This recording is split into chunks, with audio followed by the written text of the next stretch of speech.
My wife said for the 100th time my ex would never have done that. I finally snapped. Then why didn't you marry him? She got quiet, so I continued, because he didn't want you either, and the chaos erupted. I, 36 male, have been married for 7 years. 7 years of hearing about a man I've never met, never wanted to meet, and honestly never gave a damn about until my wife made him the third person in our marriage. It started small. Year 1, we're assembling furniture. I'm sweating, cursing at an instruction manual written by someone who clearly hates humanity, and she goes, "My ex was really handy. He built me a whole bookshelf once." Cool, good for him. I finished the dresser, crooked but functional. Year 2, I forget our anniversary dinner reservation. My bad, genuinely. But instead of just being mad like a normal person, she hits me with, "My ex never forgot important dates." He had this whole calendar system. Year 3, I get a promotion, but it means longer hours. My ex always prioritized quality time. He understood balance. Year 4, I try planning a surprise birthday party for her. Rent a venue, invite her friends, coordinate with her sister. The cake comes out slightly lopsided because the bakery messed up. Her response? My ex threw me the most perfect 25th birthday. Everything was flawless. Year 5, she gets a cold. I make soup, bring her medicine, work from home to take care of her. She's miserable and snapping at everything, which I get. Being sick sucks. But then, my ex used to do this thing where he'd read to me when I was sick. It was so sweet. Year 6, we're renovating the bathroom. I'm doing most of the work myself to save money.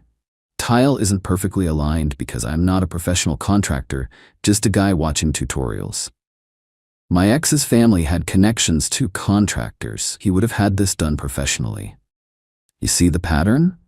Every fight, every minor disagreement, every time I fell short of some invisible standard, her ex got summoned like a ghost who apparently did everything perfectly. I tried talking to her about it multiple times. "Babe, it bothers me when you compare me to him." She'd apologize, say she didn't realize she was doing it, promise to stop. Then 2 weeks later, my ex used to massage my feet without me asking. My friends noticed. My buddy once heard her say something at a barbecue about how her ex grilled better, but this is fine. He pulled me aside later. "Bro, that's messed up. You just gonna take that?" I made excuses. She doesn't mean it that way. It's just how she processes things. We're working on it. We weren't working on anything. Last Tuesday was the breaking point. We were having dinner. I'd cooked, nothing fancy, just pasta with homemade sauce. Took me about an hour. She takes 3 bites, pushes the plate away and says, "It's good, but my ex used to make this amazing carbonara, like restaurant quality." Something in me just snapped. 7 years of swallowing this down. 7 years of being measured against a dude who, by the way, dumped her. "Then why didn't you marry him?" She blinked. "What? Your ex, the perfect guy who built furniture and remembered dates and cooked restaurant-quality food. Why didn't you marry him?" "That's not," I wasn't saying. "Because he didn't want you either." Dead silence, the kind where you can hear the refrigerator humming. Her face went through about 6 emotions in 3 seconds. Shock, hurt, anger, more anger than this cold fury I'd never seen before. "How dare you?" "How dare I what? State facts? You've been throwing this guy in my face for 7 years. 7. And the whole time, I'm supposed to just sit here knowing he's the one who ended it. You didn't choose me over him. He chose nobody over you, and I was the consolation prize." She stood up so fast her chair scraped against the floor. "You're disgusting. You know that? Absolutely disgusting. And you're obsessed with a man who didn't want to keep you. We all have our issues. I spent 7 years building a life with you, and this is how you treat me. You spent 7 years reminding me I'm second place. Maybe check the mirror before you lecture me about treatment." She grabbed her keys and left, slammed the door hard enough to rattle the windows. I sat there with my apparently inferior pasta, wondering if I just ended my marriage. Spoiler, I had. But not in the way I expected. Update 1, 4 days later. So, things escalated. Obviously. My wife didn't come home that night, or the next. She went to her mother's, which I found out via text at 2 a.m. "Staying at Mom's. You need to think about what you said and apologize. I won't come back until you do." I didn't respond, not because I was being petty, but because honestly, I wasn't sorry. Was it harsh? Yeah. Did she deserve to hear it after 7 years of this? Also, yeah. The next morning her sister called. Now, her sister has never liked me. She thought her sister was settling when we got married, and she's made that clear at every family gathering with little comments and looks. Once at Thanksgiving, she said loud enough for me to hear, "He's fine, I guess. Not exactly what I pictured for you. You need to fix this," she said. No hello, good morning to you too. Don't be cute. She's devastated, crying all night. How could you say something so cruel? Did she tell you what she said to me? What she's been saying to me for 7 years. Pause. She mentioned the ex comments, but that's just venting. You're her husband, you're supposed to handle it. Handle being constantly told I'm inferior to her ex-boyfriend? That's what husbands are supposed to do? You're twisting it. She loves you.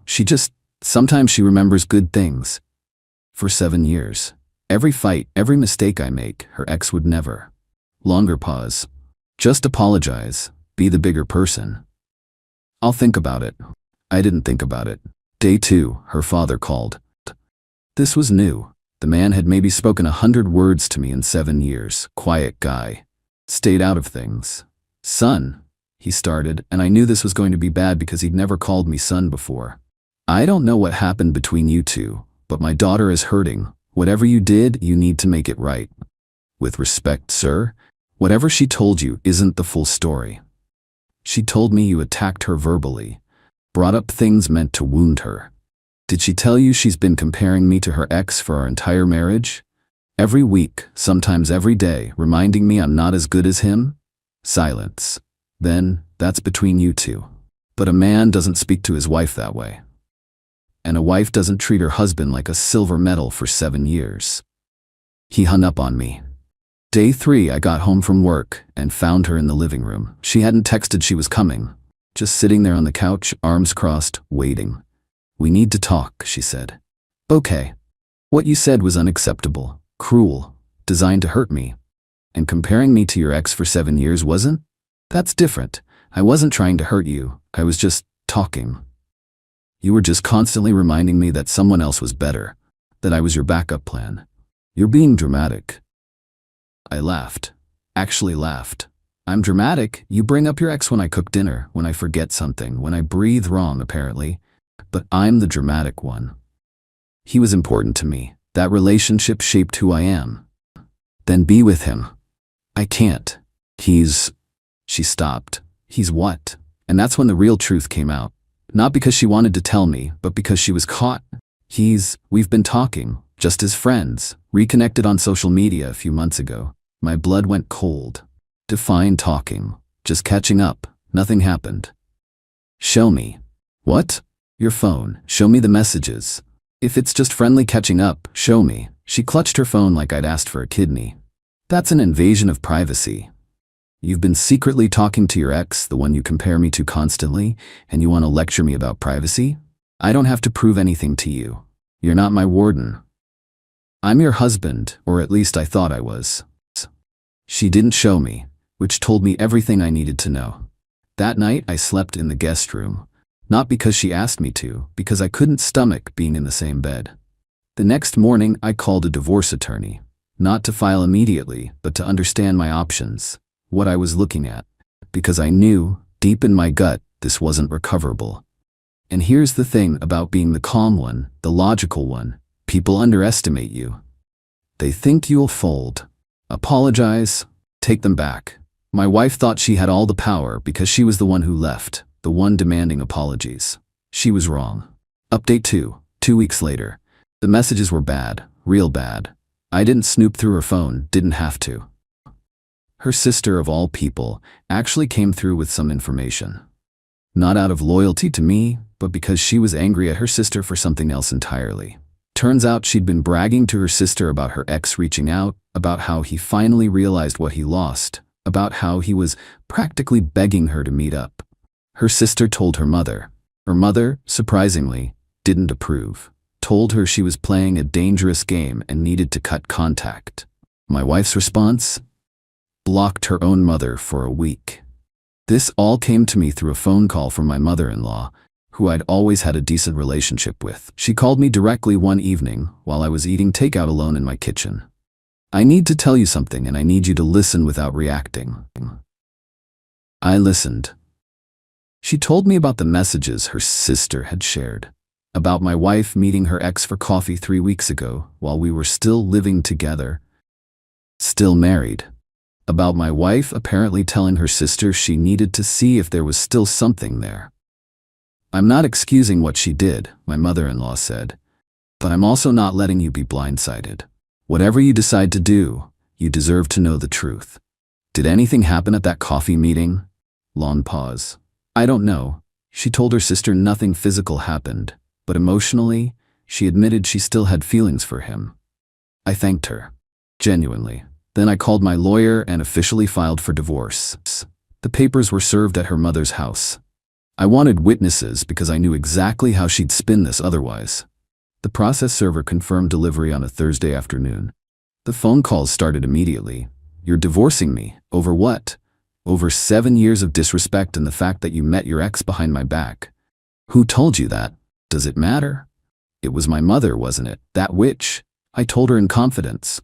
So you're not denying it. Silence. Then crying. It was just coffee. Nothing happened. I swear nothing happened. I don't believe you. And even if I did, it doesn't matter anymore. You can't just end a 7-year marriage over coffee. I'm ending a 7-year marriage over you constantly comparing me to someone else, secretly reconnecting with that person, meeting them behind my back, and showing zero remorse for any of it. The coffee is just the cherry on top. I made one mistake.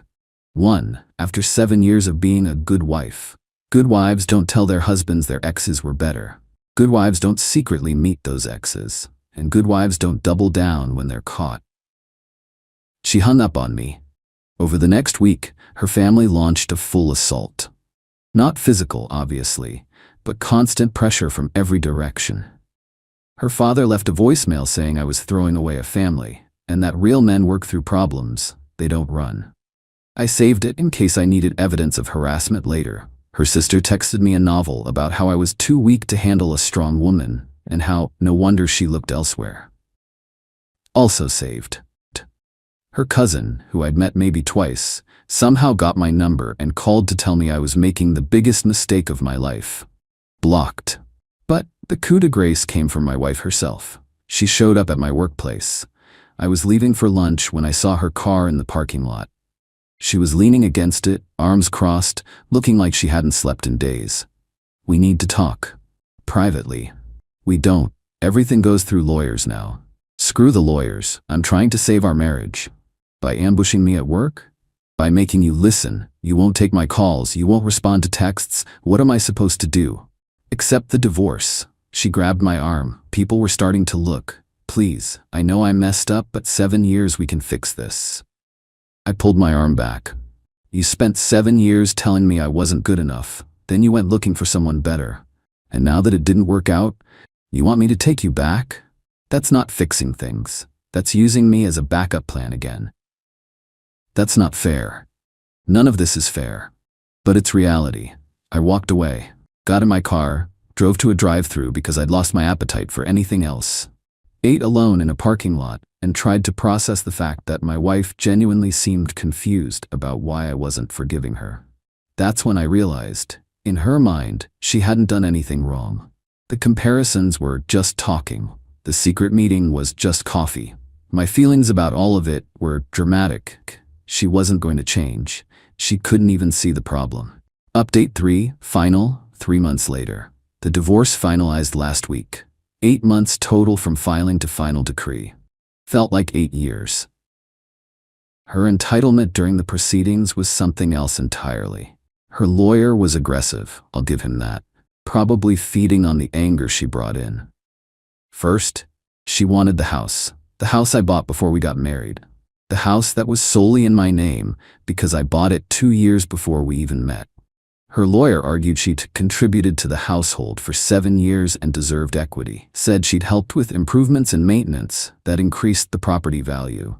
My lawyer pulled out records showing I'd paid the mortgage entirely. Every single payment. She contributed to utilities and groceries, which we'd split roughly evenly.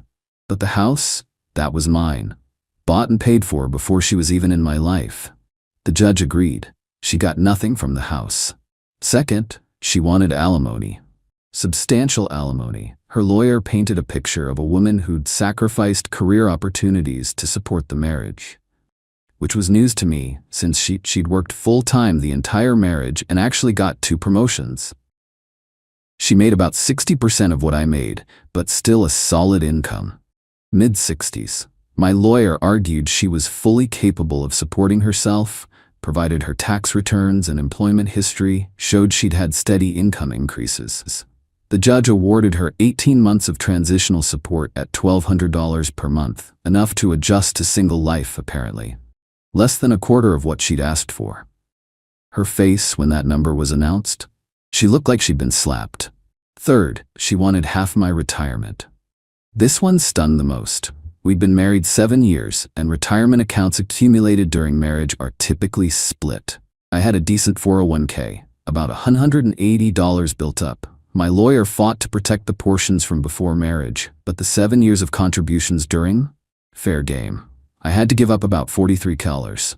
Hurt, but legally fair. I accepted it because fighting would have cost more in legal fees than the amount itself. Fourth, and this one was almost funny, she wanted our dog. We'd adopted him together year 3. A beagle mix, sweetest animal you'll ever meet. She barely walked him, barely fed him, complained when he shed on her clothes. But suddenly in the divorce, she had to have him. My lawyer asked if she had records of vet visits, food purchases, care. She didn't. I had all of them.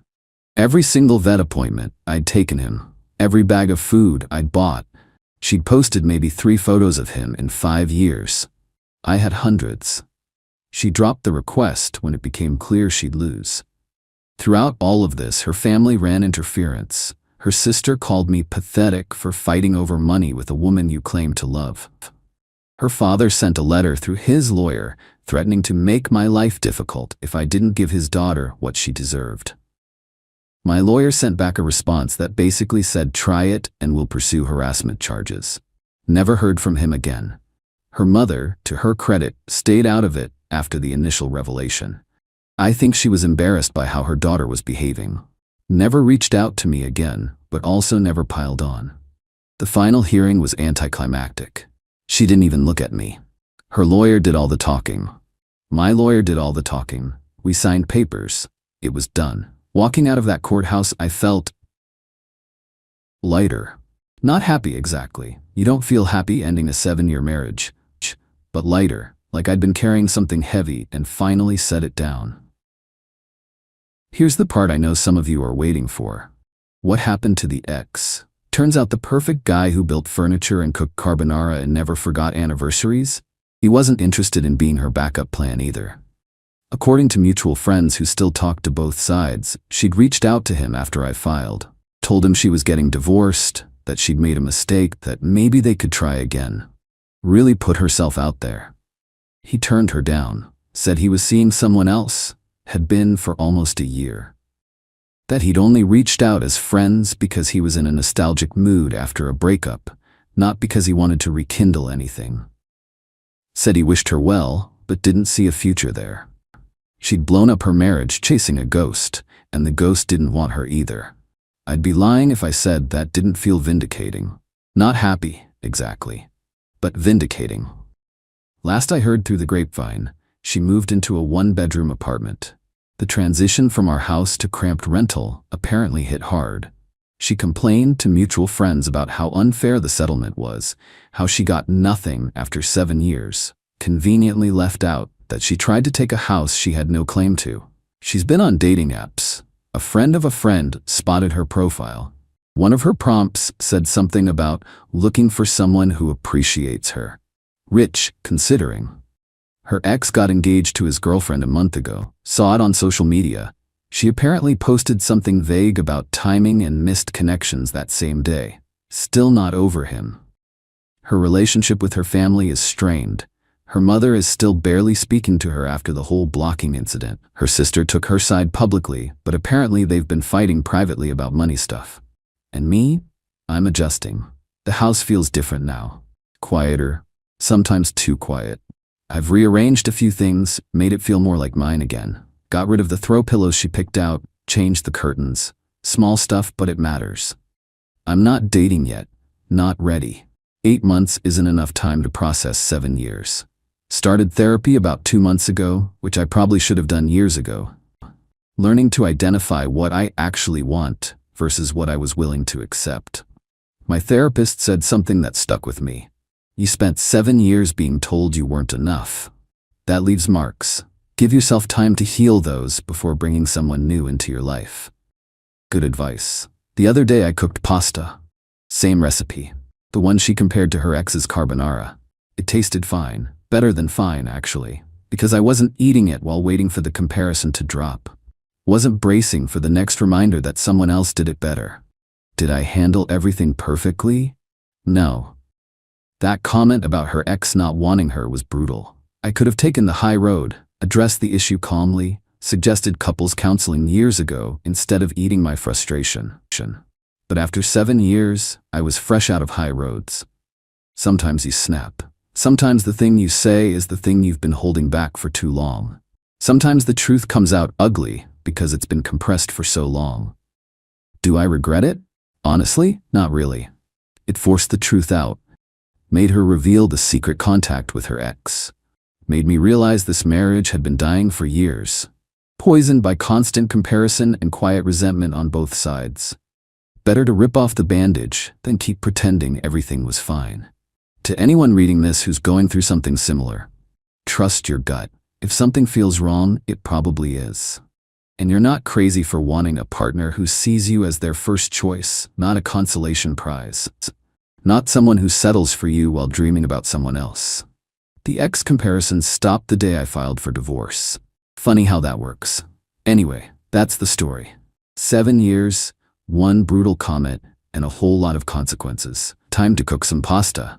And nobody's gonna tell me it's not as good as someone else's.